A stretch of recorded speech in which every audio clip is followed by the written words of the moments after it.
Recently graduated from Stanford University, and you're going back in the fall to do your Masters in East Asian Studies. You're proficient in 5 languages, Russian, Mandarin, Italian, Spanish and English, and you're about to start 6th. Do you ever feel like you're showing off with this? No, I'm bad at math, I swear. Okay, well, everyone's got a weakness, I suppose. And then within your artwork, you have a consistent sort of love of all things wild, and it's a theme that keeps reoccurring. You want to talk about that a little bit? Sure. Yeah, I kind of spent a couple years at college feeling directionless with my art, and I made stuff that I liked, but I couldn't figure out like what was my style or what did I want to do. And then the first time I used ink with a brush, it was like everything kind of loosened up, and I felt so much more expressive and free. And then, I mean, I've always loved animals so much, and so it just naturally, that movement, like, it's suited to the ink. So I really like making gesture drawings. And as somebody who's spent a lot of time studying Chinese, I'm really inspired by Asian art, so I like to kind of incorporate that style a little bit. And I started out with foxes because I'm from Fox Chapel, Pennsylvania.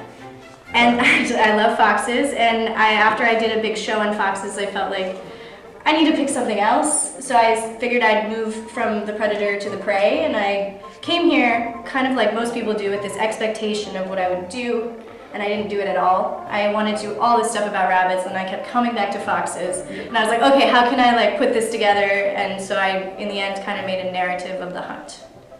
Okay. So. And you are obsessed with foxes.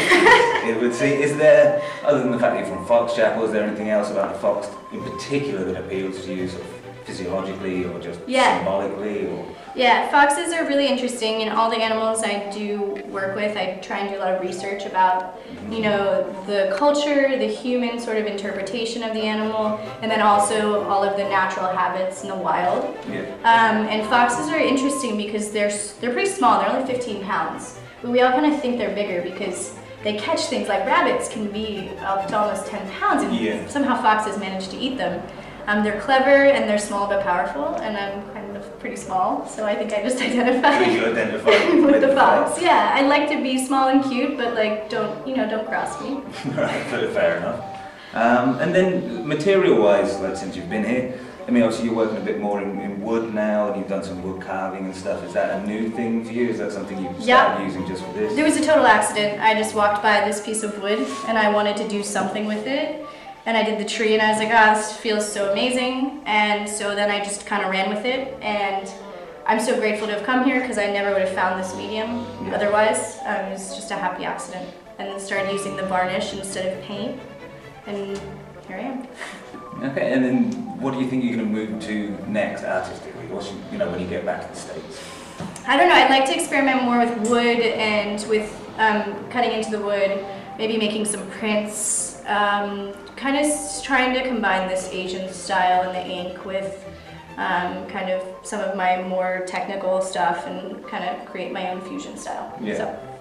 Cool. I mean, I've run out of questions. And cricket.